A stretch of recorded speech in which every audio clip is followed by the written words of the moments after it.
Oke, assalamualaikum warahmatullahi wabarakatuh. Pada kesempatan kali ini saya akan membahas materi mengenai lattice ya.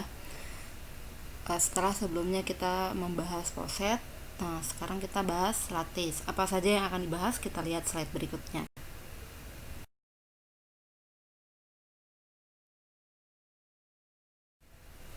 Ya, jadi yang akan dibahas pertama pasti definisinya lattice dulu. Nah, setelah itu akan dibahas juga lattice yang terbatas dan tidak terbatas. Lalu akan dibahas lattice distributif dan yang terakhir lattice berkomplement gitu. Oke, kita lihat yang definisi lattice dulu ya.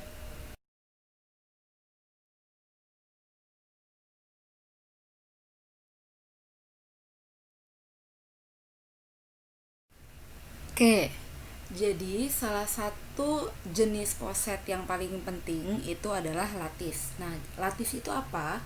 Lattice itu dia poset gitu. Lattice itu poset yang selalu memiliki supremum dan infimum untuk semua pasang anggotanya ya, tapi untuk semua ya. Jadi lattice itu adalah poset yang semua pasang anggotanya itu selalu memiliki supremum dan infimum. Artinya harus dua-duanya, harus supremum dan infimum. Kalau salah satunya aja, kalau hanya memiliki salah satunya aja, misalkan supremum aja, berarti dia bukan lattice gitu. Nah, ini ada catatan. Ingat ya simbol yang ini ya. Itu artinya mendahului, bukan kurang dari sama dengan ya, itu mendahului. Jadi catatan, jika X mendahului Y, maka infimum X, Y sama dengan X dan supremum X, Y nya jadi sama dengan Y gitu. Jadi kita cukup mencari supremum dan infimum dari pasangan yang tidak comparable saja. Ini akan mengurangi banyaknya pasangan yang harus dicek. Nah, catatan ini tuh penting. Kenapa? Jadi kan karena kan kita pengen nyari itu lattice atau bukan gitu. Itu posetnya lattice apa bukan gitu ya. Gitu. Jadi tidak semua poset itu lattice ya gitu. Tapi semua lattice pasti poset ya. Karena kan definisi lattice itu adalah suatu poset gitu kan. Jadi kalau kamu pengen mencari lattice, pastikan dulu dia adalah poset ya. Gitu, oke. Jadi kalau kalian pengen cari lattice, itu ada lattice-nya apa enggak gitu ya. Itu lattice apa bukan? Berarti kalian pertama pastikan dulu itu poset gitu. Kalau sudah poset, nah baru dicek setiap pasang ya. Setiap pasang anggotanya selalu memiliki supremum dan infimum gitu. Kalau sudah, oh berarti dia lattice kayak gitu. Nah, untuk ngeceknya itu setiap pasang selalu memiliki supremum dan minimum atau enggak, yaitu cukup ngecek pasangan yang tidak comparable aja gitu. Ya, jadi itu kan udah langsung mengurangi seberapa banyak pasangan yang harus dicek kan. Jadi kan cukup, jadi intinya kalau pengen ngecek lattice itu cukup ngecek pasangan yang tidak comparable aja gitu untuk mencari apakah ada supremum dan infimumnya.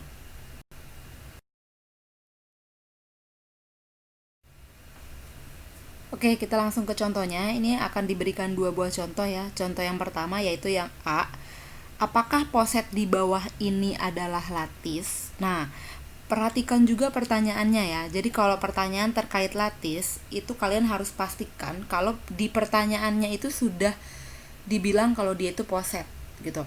Kalau di pertanyaannya itu dia tidak dibilang itu poset atau enggak, berarti kalian harus cari dulu dia poset atau enggak, baru dicari dia lattice atau enggak, kayak gitu ya. Nah, kalau di soal ini dia udah ngasih tahu apakah poset di bawah ini adalah lattice, berarti kalian nggak perlu cari lagi apakah itu poset atau enggak gitu, nggak perlu karena ini udah pasti poset gitu ya. Gitu. Jadi ingat ya, lihat lagi soalnya, nanti penting nih untuk ujian. Lihat lagi soalnya, kalau misalkan di soalnya sudah dikasih tahu kalau dia itu poset, berarti enak tinggal nyari itu lattice apa bukan. Tapi kalau misalkan di soalnya dia tidak ngasih tahu sama sekali itu poset atau enggak, berarti kalian harus cari dulu itu poset apa enggak gitu, baru cari lattice. Oke. Nah, ini gambar diagram Hess-nya sudah diberikan ya. Nah, ini jelas jawabannya bukan lattice gitu ya. Kenapa? Karena supremumnya nggak ada kan. Supremum itu kan batas atas terkecil. Nah, sekarang kita lihat aja batas atasnya. Supremum punya siapa? Punya pasangan yang mana yang nggak ada? Supremum punya pasangan 2,5. Supremumnya milik 2,5 ini yang nggak ada. Kenapa? Perhatikan, batas atasnya 2 itu kan 4 sama 6 ya. Tapi batas atasnya 5 mana? Nggak ada kan garis yang ke garis yang menghubungkan dari 5 ke atas itu kan nggak ada, ya kan? Nah, jadi ibaratnya yang satu ada batas atasnya, yaitu yang 2 ya. Yang angka 2 ada batas atasnya ya, 4 dan 6. Sedangkan angka 5 nggak ada batas atasnya. Nah, berarti tidak ada batas atas bersama kan gitu. Nah, kalau nggak ada batas atas bersama ya udah berarti nggak ada supremumnya gitu. Nah, karena tidak ada supremumnya ya ngapain dicari lagi kan semua pasangnya gitu. Makanya cara cepatnya adalah dengan mencari yang tidak comparable aja gitu ya. Nah, ini kan 2,5 kan dia tidak comparable ya. Itu lagian nggak ada garisnya kan yang 5 itu. Gitu. Jadi cukup cari untuk membuktikan kalau dia bukan latis, cukup cari yang tidak comparable aja ya. Gitu. Berarti yang contoh A ini bukan latis ya. Oke, sekarang kita lihat contoh yang B. Oke, kita lihat contoh 1 yang B, yaitu tunjukkan bahwa poset 1, 2, 3, 4, 5 dengan relasinya yaitu kurang dari sama dengan, apakah itu latis? Gitu ya, diagram Hess-nya sudah diberikan. Ini kan dari contoh poset yang di materi sebelumnya ya. Nah, ini perhatikan, di soal sudah dikasih tahu kalau himpunan dengan relasi kurang dari sama dengan tersebut adalah poset. Sudah dikasih tahu di soal. Berarti artinya kita tidak perlu mencari lagi apakah dia poset atau enggak. Kita cukup mencari apakah dia latis atau bukan gitu ya. Kita cukup mencari itu aja. Gitu. Nah, ternyata jawabannya ya, poset ini adalah latis. Kenapa? Karena di poset ini semua pasang anggotanya comparable ya. Karena kan ada garisnya kan dari 1,4 ada supremumnya, 1,5 ada supremumnya gitu. Berada di satu garis yang sama ya. Jadi ke atasnya ada, ke bawah juga ada gitu.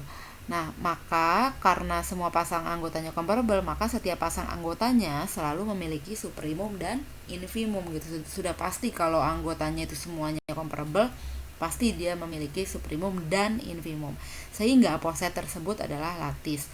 Nah, di sini ada catatan penting ya. Ibaratnya ini kayak jalan tikus gitu. Jadi jika relasinya itu kurang dari sama dengan, maka supremum X, Y-nya adalah mana di antara X sama Y itu yang paling besar. Sedangkan untuk mencari infimumnya adalah mana di antara keduanya yang paling kecil gitu ya. Kayak gitu, itu cara ringkasnya gitu ya kalau ketemu yang relasinya kurang dari sama dengan. Oke, kita lihat contoh berikutnya di slide berikutnya.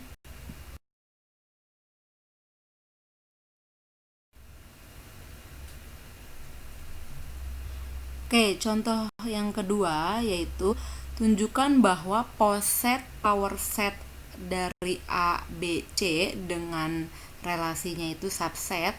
Apakah itu merupakan latis gitu ya. Nah, perhatikan di soal dia sudah ngasih tahu kalau itu poset, berarti kita nggak perlu cari lagi itu poset atau enggak ya. Berarti kita cukup mencari latis atau enggak. Nah, diagram Hess-nya juga sudah diberikan. Diagram Hess untuk poset ini yaitu seperti bisa kalian lihat. Nah, ternyata jawabannya poset tersebut, poset dari power set A, B, C dengan relasinya subset, maka posetnya itu adalah ternyata latis gitu. Nah, caranya gimana? Cukup dicek setiap pasang anggota yang tidak comparable di diagram Hess tersebut ya. Cari setiap pasang anggota, pasangan yang mana aja yang tidak comparable. Nanti pasangannya itu yang kita cek dia ada infimum dan supremum enggak gitu ya. Jadi cukup cari semua titik pasang ya, semua pasang titik. Cukup cari semua pasang titik yang tidak comparable. Nah, nanti kita tinggal lihat titik-titik yang tidak comparable itu apakah memiliki infimum dan supremum enggak gitu ya. Kalau ternyata memiliki infimum dan supremum, maka kalau semuanya memiliki berarti dia poset gitu ya. Berarti dia latis gitu. Nah, sekarang kita cek pasangan mana aja yang tidak comparable. Nah, pasangan yang tidak comparable itu yang nggak ada garisnya ya, yang nggak ada garisnya langsung gitu, yang tidak terhubung atau yang tidak berelasi lah ibaratnya gitu. Pasangan yang tidak comparable itu pasangan yang tidak berelasi satu sama lain. Contohnya itu kayak A sama B. Kan A sama B itu tidak saling berelasi kan. Dan terlihat juga di diagram Hess-nya kan kalau A sama B itu tidak ada garisnya gitu.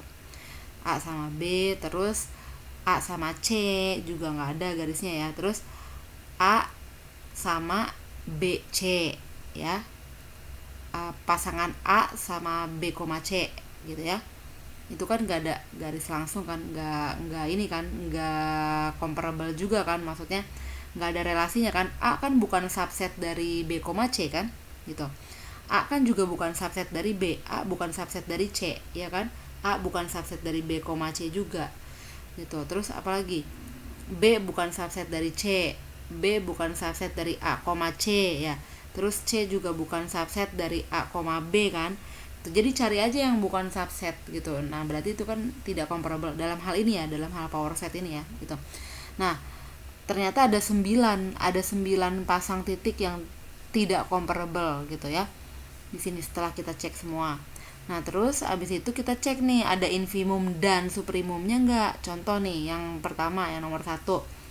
Infimum A, B ternyata ada infimumnya. Jadi pasangan A sama B itu batas bawah terkecilnya yaitu apa? Himpunan kosong kan, garisnya yang ke bawah. A sama B kan batas bawah bersamanya kan himpunan kosong. Nah, ya udah berarti infimumnya adalah himpunan kosong. Terus suprimum dari A sama B ada nggak? Ada, coba perhatikan. Batas atasnya A apa aja? Garisnya, lihat yang garis ke atasnya dari A ya. AB, terus AC ya kan, terus ABC gitu kan. Nah, sedangkan batas atasnya si B itu ada AB, ada BC ya, terus ada ABC juga gitu. Nah, tinggal dicari aja yang batas atas terkecilnya. Suprimum itu kan batas atas terkecil kan, batas atas terkecil cari yang paling deket aja sama A sama B gitu, atau yang paling, kalau di sini kan nggak bisa ya ngelihat yang paling rendah yang paling tinggi gitu, garisnya yang mana yang paling tinggi gitu, mana yang paling rendah kan susah kalau di sini. Ngelihat aja yang paling deket gitu, itu juga bisa gitu untuk suprimum ya. Cari di atasnya A sama B yang paling dekat sama A sama B, yaitu A, B kan gitu, garis A, B. Berarti suprimum A sama B yaitu A, B gitu. Terus apalagi yang nomor 2 juga sama caranya, dan seterusnya sampai nomor 9. Misalkan di nomor 9 ya, kita cek infimum dari A, C dan infimum dari A, C dan B, C. Oke, A, C itu sama B, C itu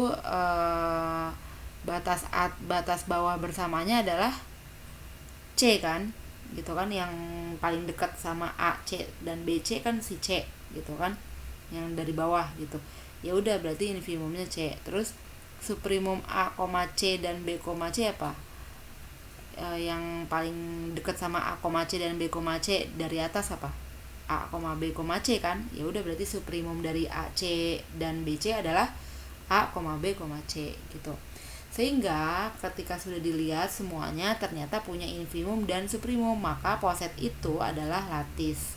Nah, ini catatan penting biar kalau misalkan nih kita nggak bikin diagram Hess-nya, bisa nggak nyari infimum sama suprimumnya dari soal power set ini? Bisa. Catatan pentingnya yaitu pada lattice power set ini, jadi infimum dari A, B itu sama aja dengan kamu mencari irisan dari A sama B gitu ya. Terus kalau suprimum dari A, B itu sama aja dengan kamu mencari gabungan dari A sama B. Kayak gitu. Contohnya ada nomor 1 deh. Gitu. Irisan dari A sama B apa? Nggak ada kan? Himpunan kosong gitu. Sedangkan gabungan dari A sama B apa? Ya A, B gitu kan. A sama B kalau digabungkan jadi A, B kayak gitu. Ya, gitu. Itu catatan penting ya. Oke, kita lihat sekarang kita akan melihat lattice terbatas dan tak terbatas di slide berikutnya.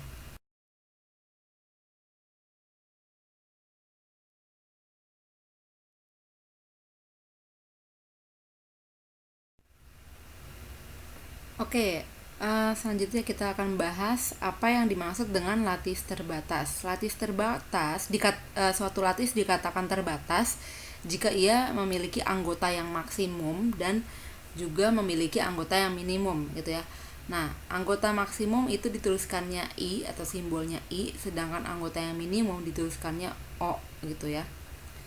Nah, itu kalau lattice yang terbatas. Jadi punya dua anggota ya, yaitu punya anggota yang maksimum sama punya anggota yang minimumnya juga. Itu lattice terbatas. Nah, tapi kalau lattice-nya itu bukan lattice terbatas, maka disebut dengan lattice tak terbatas gitu ya. Pokoknya intinya kalau dia terbatas ya berarti dia punya batas maksimum sama minimumnya. Tapi kalau dia nggak punya batas maksimum sama minimum, berarti dia lattice yang tak terbatas gitu. Kita lihat contohnya ya.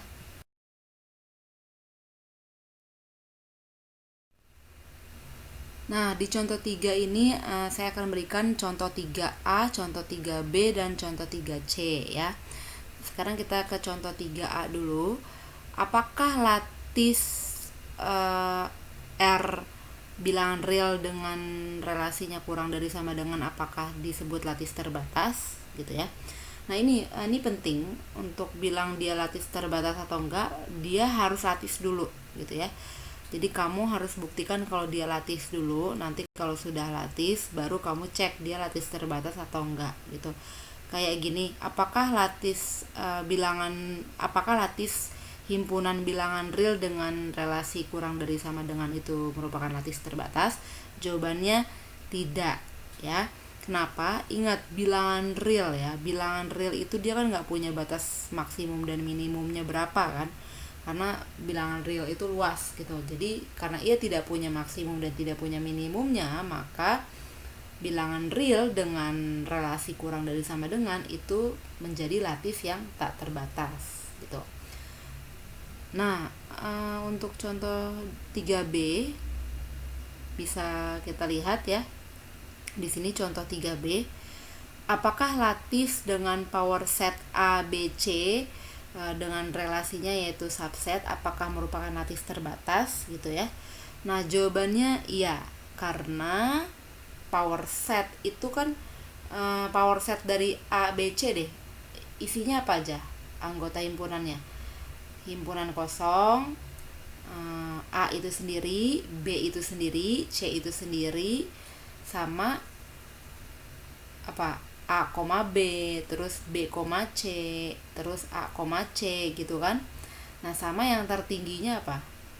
A, B, C gitu kan. A, B, C kan juga anggota dari power set A, B, C kan gitu. Nah, berarti artinya apa? Artinya dia lattice terbatas. Karena apa? Karena dia punya maksimumnya. Maksimumnya tuh A, B, C gitu. Karena A, B, C adalah anggota dari power set ABC gitu kan. Yang paling tingginya gitu kan. Dan minimumnya adalah himpunan kosong gitu. Bisa dilihat di diagram Hess-nya gitu ya. Yang paling tinggi itu A, B, C, yang paling bawah itu himpunan kosong.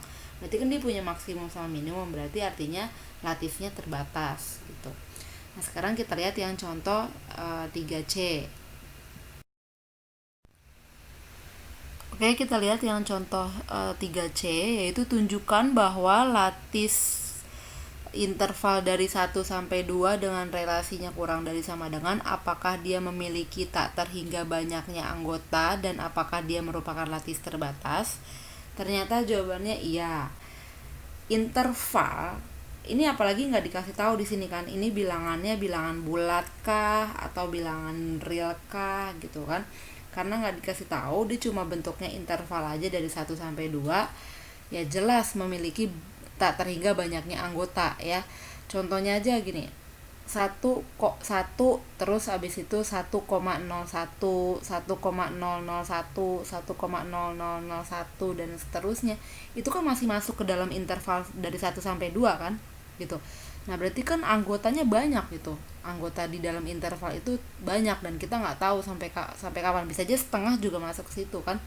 1,5 juga masuk ke situ gitu, karena nggak dikasih tahu di awal dia bilangan bulat kah atau bilangan asli kah gitu, nggak dikasih tahu kan gitu. Jadi pasti memiliki tak terhingga banyaknya anggota, jelas gitu. Dan apakah merupakan lattice terbatas?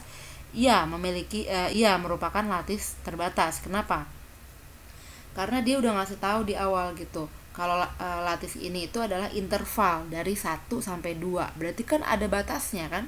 Batas maksimalnya itu 2, batas minimumnya adalah 1 gitu kan. Karena ada batas maksimum dan minimumnya, maka merupakan lattice terbatas. Jadi terbukti ya gitu. Oke, berikutnya kita akan bahas lattice distributif.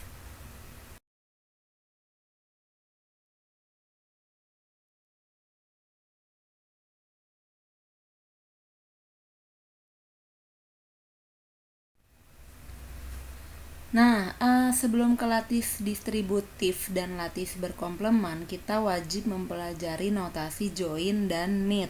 Oke, karena untuk seterusnya, jika kita punya sebuah lattice, maka kita dapat tuliskan untuk supremum x, y itu dapat ditulis x join y ya. Jadi supremum x, y itu ditulisnya x join y, itu kayak simbol atau di proposisi ya gitu. Jadi simbol atau di proposisi kalau di lattice itu namanya join. Terus kalau infimum x, y itu sama dengan x meet y ya. Simbol dan di proposisi itu kalau di lattice jadi meet ya bacanya gitu. Nah ini ini join dan meet ini itu akan digunakan khusus untuk lattice distributif dan lattice berkomplemen ya. Itu jadi untuk seterusnya, untuk mencari lattice distributif dan lattice berkomplemen, kita gunainnya pakai join dan meet aja ya, jangan supremum dan infimum gitu. Jangan tulis sub x, y dan inf x, y gitu, karena kepanjangan ya gitu. Jadi tujuannya dibikin notasi join sama meet itu supaya ringkas gitu.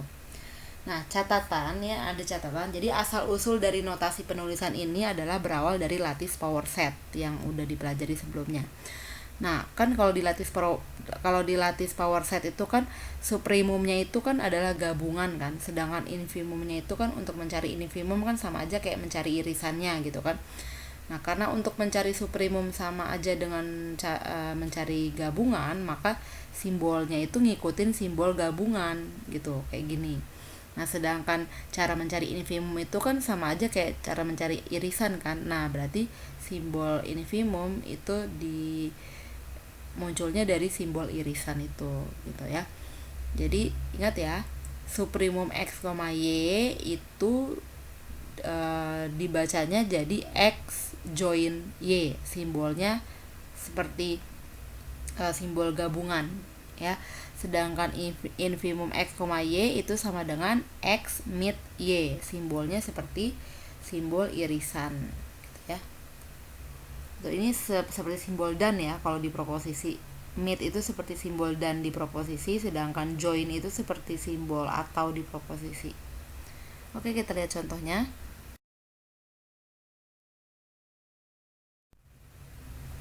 Oh iya, sebelum ke contohnya, kita pelajari dulu definisi dari lattice distributif. Nah, kan kita tahu kalau di bilangan kan ada sifat distributif kan. Kalau di bilangan sifat distributifnya kayak gimana? Contohnya gini kan, A ditambah B kali C itu sama aja dengan A tambah B dikali A tambah C, kayak gitu kan. Itu kan sifat distributif. Atau gini, A kali B sama A kali B tambah A kali B dalam kurung A kali B gitu ya, ditambah C. Itu kan sama aja dengan A tambah C dikali B tambah C gitu kan. Itu kan sifat distributif tapi pada bilangan, pada perkalian dan penjumlahan gitu ya, dengan operasinya perkalian dan penjumlahan. Nah, kalau di lattice juga ada sifat distributif namanya lattice distributif. Nah, sama gitu. Cuma yang membedakan apa? Kalau di lattice distributifnya itu operasinya meet dan join ya, simbol yang tadi kita pelajari itu. Jadi kalau di lattice distributif sifatnya sama kayak gitu kurang lebih, tapi operasinya itu bukan penjumlahan atau pengurangan, dan operasinya itu bukan penjumlahan atau perkalian, tapi operasinya itu meet dan join gitu. Nah, jadi di sini bisa kita lihat suatu lattice disebut distributif jika untuk setiap A, B, C maka berlaku kedua sifat berikut. Ini salah satu sifat aja ya. Misalkan mau pakai sifat pertama gitu, atau mau pakai sifat kedua. Enggak harus dua sifat ini terpenuhi gitu, tapi salah satunya aja. Nah, kalau sifat pertama ini bilang gini, kalau join dalam kurung B meet C itu sama aja dengan A join B meet A join C, kayak gitu ya. Gitu. Jadi ini tuh benar-benar sifat distributif yang diaplikasikan ke lattice gitu ya, dengan operasinya itu meet dan join. Kayak gitu. Jadi kalau pengen mencari, ini kayak yang poin 2 nih. Misalkan kita pengen mencari nilai dari A meet dalam kurung B join C, kita pengen cari nilai itu sama aja dengan kita mencari nilai A meet B terus dijoinkan dengan A meet C, kayak gitu ya. Oke, kita lihat contohnya.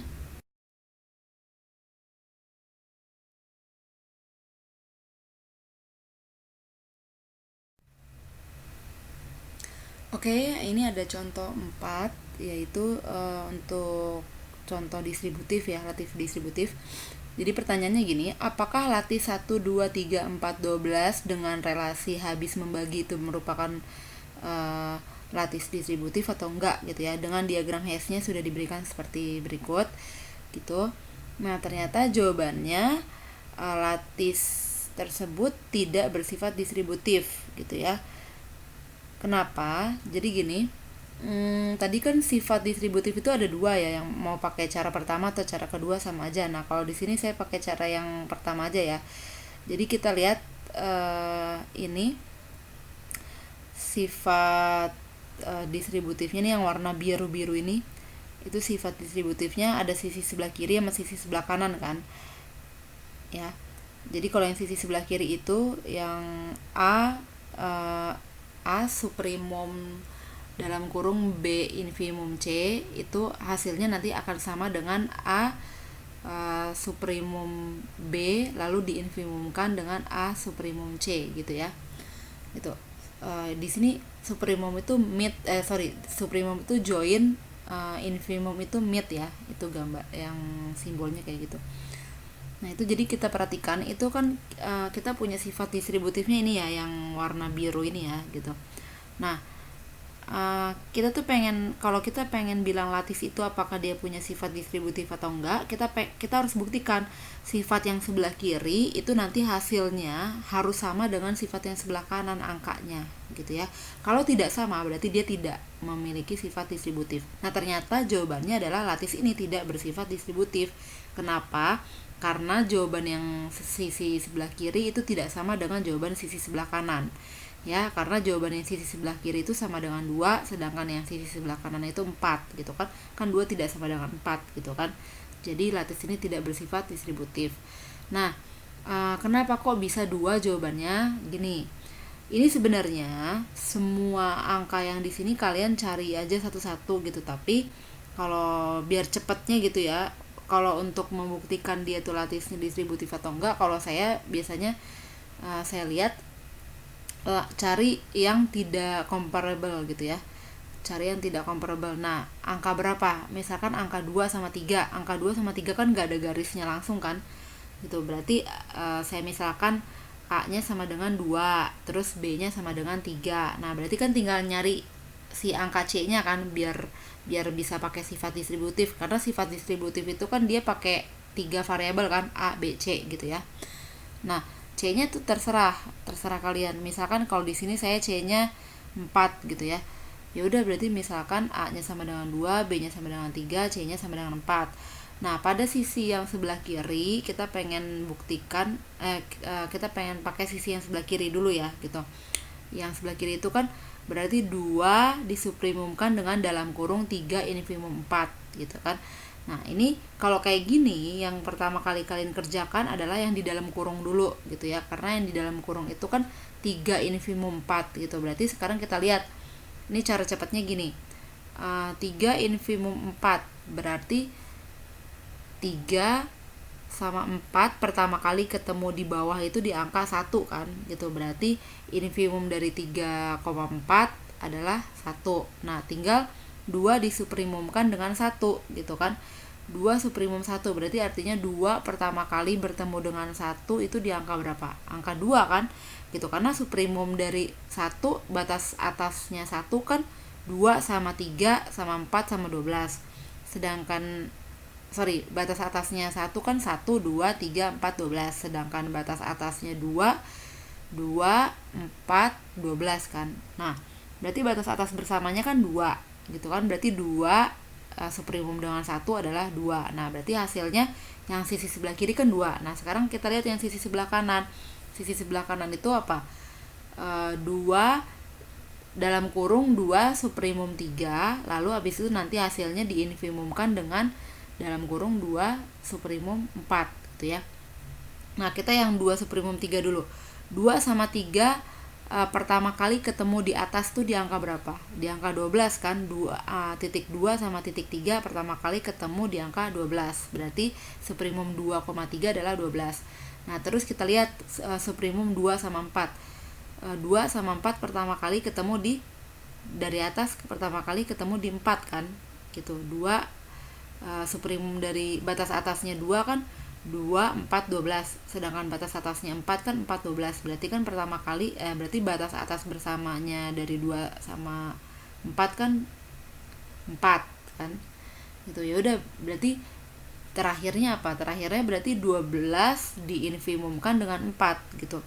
12 infimum 4 berarti batas bawahnya 4 kan apa? 4, 2, 1 ya. Sedangkan batas bawahnya 12 kan 4, 2, 12, 4, 2, 3, 1 gitu. Nah, berarti 12 sama 4 pertama kali bertemu di bawah tuh di angka berapa? Di angka 4 dong, ya kan? Gitu. Ingat-ingat ya, suprimum sama infimum ya. Nah, ternyata 2 sama 4 kan nggak sama nih, ya kan? Sisi sebelah kiri jawabannya 2, sisi sebelah kanan jawabannya 4 gitu kan, nggak sama. Berarti lattisnya tidak distributif gitu. Pokoknya kalau distributif itu rumus yang sebelah kirinya hasil angkanya harus sama dengan rumus yang di sebelah kanan gitu. Kalau misalkan rumus yang di sebelah kirinya itu dapatnya 2, berarti yang sebelah kanan juga harus 2 juga gitu biar jadi lattis distributif gitu.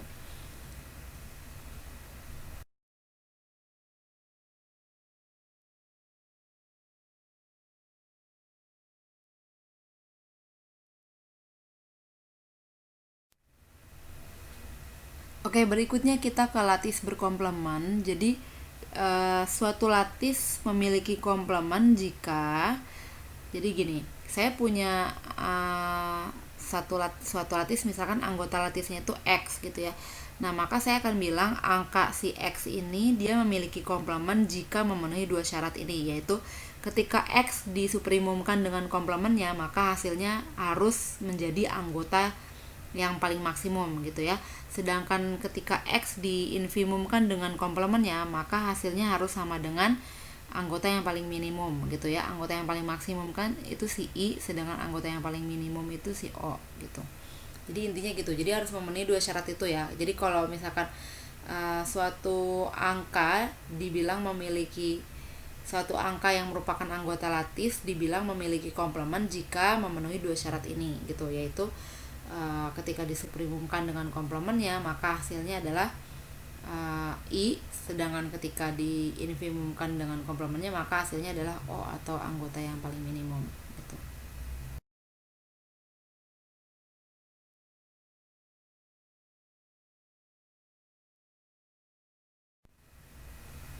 Oke, kita langsung lihat contohnya, yaitu contoh 5. Ya, ini perhatikan ada posetnya itu 1, 2, 4, 5, 10, 20 dengan relasinya itu habis membagi. Ada 3 soal ya. Soal pertama, tunjukkan bahwa ini adalah lattice. Ya, tunjukkan bahwa poset itu adalah lattice. Yang kedua, tunjukkan bahwa 5 memiliki komplemen. Yang ketiga, tunjukkan bahwa 2 tidak memiliki komplemen. Oke, dengan diagram Hess-nya sudah diberikan, kita akan jawab yang pertama dulu ya, yang menunjukkan bahwa apakah poset itu adalah lattice atau enggak. Nah, untuk menunjukkan bahwa dia itu lattice atau tidak, cukup cek setiap pasang anggota yang tidak comparable. Apakah setiap pasang anggota yang tidak comparable itu dia memiliki infimum dan supremum? Jika iya semuanya, maka poset itu adalah lattice. Nah, sekarang kita lihat ternyata pas dicek nih dari diagram Hess-nya, kita lihat angka yang pasangan anggota yang tidak comparable angka berapa aja? 2,5. 2,5 tidak comparable ya, karena 2 tidak habis membagi 5. Terus 4,5 karena 4 tidak habis membagi 5, makanya 4,5 itu tidak comparable, pasangan yang tidak comparable. Terus ada lagi enggak? 4,10 karena 4 tidak habis membagi 10 kan, makanya 4,10 masuk ke pasangan anggota yang tidak comparable. Jadi ada 3 pasangan anggota yang tidak comparable ya, yaitu 2,5, 4,5 dan 4,10. Nah, sekarang kita cek infimumnya. Apakah 2,5 ada infimumnya? Ternyata dengan pakai cara cepat ya. Cara cepatnya itu tadi saya bilang, kalau infimum berarti tinggal cari yang 2 sama 5, infimum 2,5 artinya 2 sama 5 pertama kali ketemu di bawah di angka berapa. Ternyata infimum 2,5 artinya 2 sama 5 pertama kali ketemu di angka 1. Berarti infimumnya 2,5 adalah 1. Terus supremum 2,5. Berarti pertama kali angka 2 sama 5 ketemu di atas itu di angka berapa? Di angka 10 kan? Maka supremum 2,5 adalah 10 gitu. Ini cara cepatnya ya. Terus infimum 4,5. Infimum 4,5 artinya angka 4 sama angka 5 pertama kali ketemu di bawah itu di angka berapa? Angka 1 kan gitu, karena 4 sama 5 pertama kali ketemu di bawah adalah di angka 1. Terus supremum 4,5. 4 sama 5 pertama kali ketemu di atas tuh di angka berapa? Mereka akan bertemu pertama kali di atas itu di angka 20 kan, berarti supremum 4,5 adalah 20. Begitupun dengan 4,10. Jadi infimum 4,10 adalah 2 ya, karena 4 sama 10 pertama kali ketemu dari bawah itu di angka 2. Itu juga sama, supremum 4,10. 4 sama 10 pertama kali ketemu di atas itu adalah di angka 20 kan. Jadi angka 4 sama angka 10 itu akan bertemu di angka 20 dari atas kan. Itu dari atas, kita lihatnya ke atas gitu. Nah, supremum kan. Jadi ketika dilihat semuanya itu punya infimum dan supremum, maka poset itu adalah lattice gitu. Oke, berikutnya yang kedua, tunjukkan bahwa 5 memiliki komplemen.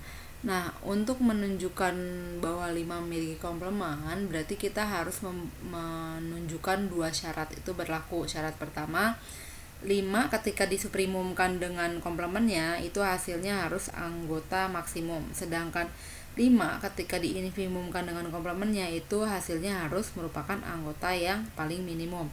Nah, sekarang kita lihat anggota yang paling maksimum di diagram Hess itu anggota apa? Titik apa? Titik 20 kan? Angka 20 kan yang paling maksimum atau paling atas kan? Sedangkan yang paling minimum atau yang paling bawah adalah angka 1. Berarti yang jadi I-nya adalah 20 dan yang jadi O-nya adalah 1. Oke? Nah, sekarang kita tinggal cek angka berapa yang menjadi komplemennya dari 5 ya. Sekarang kita lihat.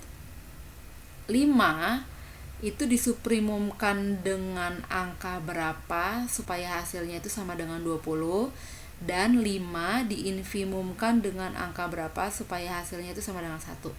Ternyata 5 disupremumkan dengan 4. Ini kan coba-coba ya. Biar hasilnya 20 berarti 5 sama 4 deh gitu. Karena kalau 5 sama 2 kan nggak mungkin. Kalau supremumnya 5 sama 2 kan pasti 10 kan gitu, bukan 20 gitu. Berarti bukan 2 nih. Ya udah, berarti pilihannya cuma 4 doang kan.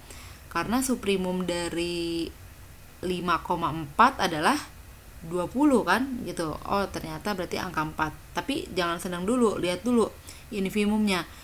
Nah 4 benar-benar benar-benar komplemennya dari 5 enggak nih? Sekarang kita lihat infimum dari 5,4 benar nggak? 1. Ternyata benar kan, 5 sama 4 pertama kali ketemu di bawah itu adalah di angka 1 gitu kan. Nah ternyata karena benar ya, ketika 5 disuprimumkan dengan 4 ternyata hasilnya sama dengan 20, dan ketika 5 diinfimumkan dengan 4 hasilnya sama dengan 1, maka 5 memiliki komplement yaitu 4 gitu ya. Oke, berikutnya soal yang terakhir yang ini, tunjukkan bahwa 2 tidak memiliki komplement. Nah, untuk menunjukkan bahwa 2 tidak memiliki komplement itu dengan cara kontradiksi, yaitu berarti kalau kita ingin menunjukkan kalau dia tidak memiliki komplement, berarti cukup ditunjukkan bahwa kontradiksinya, yaitu tunjukkan bahwa 2 memiliki komplement gitu ya. Jadi dimisalkan, jadi kita asumsikan kalau kita ingin menunjukkan bahwa 2 itu tidak memiliki komplement, kita kontradiksikan. Jadi kita asumsikan 2 memiliki komplement gitu ya, kita asumsikan ya. Nah, kita asumsikan 2 memiliki komplement. Nah, misalkan sebut saja komplementnya itu X aksen lah gitu ya. Nah, berarti kan kalau dia memiliki komplement kan berarti dia harus kayak yang nomor 2 gitu kan. Berarti dia harus ini syaratnya apa? Berarti 2 disuprimumkan dengan komplement, 2 disuprimumkan dengan komplementnya, maka hasilnya harus sama dengan 20, dan 2 diinfimumkan dengan komplementnya, maka hasilnya harus sama dengan 1 kan, intinya gitu kan. Nah sekarang kita cek 2 diinfimumkan dengan komplementnya, hasilnya harus sama dengan 1. Kira-kira 2 dipasangkan dengan angka berapa supaya ketemunya di 1? Nah, kemungkinannya kan cuma yang deket-deket aja kan, yang deket sama angka 1 kan 5 sama 10. Gitu ya. Sama angka 2 itu sendiri ya. Gitu. Nah, sekarang kita lihat infimum dari 2,5 deh misalkan. Ternyata infimum dari 2,5 beneran 1 kan gitu. Ya enggak, infimum dari 2,5 kan 1. Nah, tapi jangan senang dulu, ternyata infimum dari 2,1 itu juga 1 kan. Itu berarti ada 2 kandidat nih yang jadi X aksen, yaitu X aksennya bisa sama dengan 1 atau X aksennya bisa sama dengan 5 ya gitu ya. Berarti ada 2 ya, bisa 1 atau 5 gitu. Nanti tinggal kita cek berikutnya. Oh iya, kenapa sih kok enggak dipasangkan dengan 10 aja? Karena infimum 2,10 itu hasilnya adalah berapa? Infimum 2,10 itu kan hasilnya sama dengan 2 ya, bukan 1, padahal kita maunya kan 1 gitu. Jadi bukan ya. Nah, jadi tadi kandidatnya ya, untuk X aksen yang jadi kandidat X aksen itu ada 2 ya. Berarti X aksennya bisa sama dengan 1 atau X aksennya sama dengan 5 gitu. Nah, sekarang kita cek yang untuk suprimumnya. Kan tadi syaratnya apa? Kalau komplement itu kan berarti kalau komplement 2 disuprimumkan dengan komplementnya, hasilnya harus sama dengan 20 kan. Ya udah, misalkan komplementnya itu 1, berarti 2 suprimum 1 apakah sama dengan 20? Itu coba kita cek. Suprimum dari 2,1 adalah 2, bukan 20. Oke. Nah, berarti X aksen yang sama dengan 1 gagal. Bukan, berarti X aksennya bukan sama dengan 1 ya. Sekarang kita cek yang X aksen sama dengan 5, apakah X aksennya sama dengan 5? Gitu ya. Nah, sekarang kita lihat suprimum dari 2,5 berapa? Suprimum dari 2,5 adalah 10, bukan 20 kan? Gitu. Padahal kita maunya 20 gitu. Jadi karena suprimum dari 2,5 adalah 10, maka X aksen yang tadinya kita pikir itu sama dengan 5 itu juga salah. Berarti X aksennya bukan 5. Nah, karena X aksennya bukan 1 dan bukan 5, berarti kan tidak ada X aksennya kan. Artinya apa? Artinya 2 itu tidak punya komplement. Berarti terbukti bahwa 2 tidak mempunyai komplement gitu. Jadi ingat ya, kalau kita pengen ngecek itu dia memiliki kalau kita pengen menunjukkan bahwa dia tidak memiliki komplement, berarti asumsikan dia memiliki komplement. Kayak gitu cara membuktikannya ya. Jadi pakai cara kontradiksi. Ternyata jadi 2 tidak memiliki komplement. gitu ya.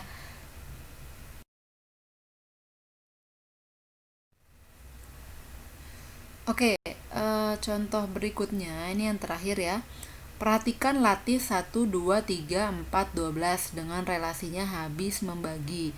Tunjukkan bahwa angka 3 itu memiliki dua komplement yang berbeda. Ya, apakah bisa suatu angka di dalam anggota suatu lattice memiliki dua komplement yang berbeda? Apakah bisa? Bisa ya, jawabannya bisa aja gitu. Nah, ini salah satu contohnya. Sekarang kita lihat ya. Kita buktikan bahwa si angka 3 ini ya, ini kan angka 3 ini kan anggotanya si lattice kan, ada di dalam 1 2 3 4 12 itu. Untuk si angka 3 ini ternyata dia memiliki dua komplement yang berbeda. Kok bisa? Nah, kita lihat jawabannya ya. Oke, sekali lagi, kalau kita lagi mau ngomongin tentang komplement, hal pertama yang harus kita lakukan adalah pertama pasti buktikan dulu dia poset atau enggak. Nah, kalau sudah poset, kedua buktikan dia lattice atau enggak gitu ya. Dan yang paling pertama banget bikin diagram hash-nya. Oke. Nah, kalau diagram hash-nya sudah diberikan enak, dan kalau sudah dibuktikan kalau dia lattice enak, tinggal ngecek aja itu ada komplementnya apa enggak gitu ya. Nah, sekarang kita perhatikan kalau sudah seperti itu, kalau udah ada diagram hash-nya, yang pertama kita lakukan adalah mencari anggota yang paling maksimum dan anggota yang paling minimum gitu. Itu kalau soal komplement, oke? Jadi pertama cari I-nya itu berapa dan O-nya itu berapa gitu ya. Ternyata di sini anggota yang paling maksimumnya atau I-nya adalah sama dengan 12. Sedangkan anggota yang paling minimumnya itu adalah 1. Jadi O-nya adalah 1. Gitu. Oke, kita udah tahu nih 12 sama 1. Sekarang kita cek angka 3 itu dia memiliki komplement yang berbeda atau enggak gitu ya. Sekarang cara ngeceknya gini. 3 disuprimumkan dengan angka berapa supaya hasilnya sama dengan 12. Oke. Dan 3 diinfimumkan dengan angka berapa supaya hasilnya itu sama dengan 1. Oke.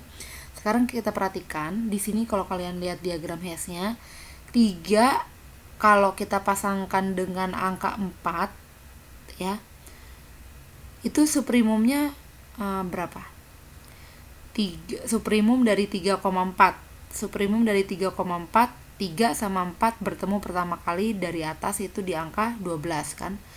Nah, pas kan? Yang kita mau memang suprimumnya harus 12 kan? Gitu. Oke, sekarang lagi infimumnya sekarang. Infimumnya. Apakah infimumnya sama dengan 1 gitu ya. Nah, infimum dari 3,4 coba. Infimum dari 3,4 adalah 1 ternyata kan. Karena 3 pertama kali ketemu dengan 4 dari bawah itu di angka 1 gitu. Berarti sesuai nih. Karena 3 disuprimumkan dengan 4 hasilnya sama dengan anggota tertinggi yaitu 12, dan ketika 3 diinfimumkan dengan 4 ternyata hasilnya adalah anggota terkecil yaitu 1. Gitu, maka 4 adalah komplement dari 3. Oke. Nah, ada lagi nggak nih? Coba sekarang kita cek angka berapa ya? Kan nggak mungkin 12 sama 1 ya. Berarti yang belum dicek angka berapa? Angka 4 kan udah. Berarti angka 2 ya. Gitu. Oh, coba kalau angka 12 sendiri deh. Misalkan 3 disuprimumkan dengan 12 berapa? 3 disuprimumkan dengan 12 kan memang 12 ya. Tapi kalau 3 diinfimumkan dengan 12, hasilnya kan 3 ya, bukan 1. Berarti 12 nggak masuk. Terus kalau misalkan 3 disuprimumkan dengan 1, 3 disuprimumkan dengan 1 kan 3, bukan 12. Gitu, berarti 1 juga nggak masuk. Nah, berarti pilihannya 4. Tadi 4 masuk ya. Sekarang angka 2. Angka 2 masuk nggak nih? Coba aja kita cek. 3 disuprimumkan dengan 2 sama dengan apa? Suprimum dari 3,2. Suprimum dari 3,2 adalah 12 kan, karena 2 pertama kali ketemu dengan 3 di 12 gitu. Terus infimum dari 3,2 apa?